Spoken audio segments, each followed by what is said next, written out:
Recruiting for logistics professionals is fun. It's working with very hands-on and by their nature more tactical candidates, but then working with the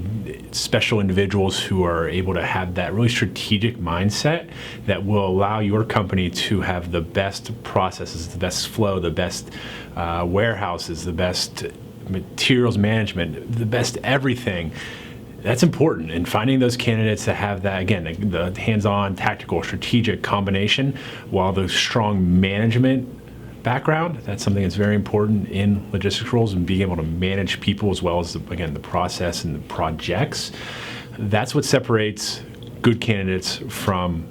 not so good candidates, is the ability to wear multiple hats at once and to be able to do multiple things and be able to save a company multiple lines and streams of revenue all at the same time.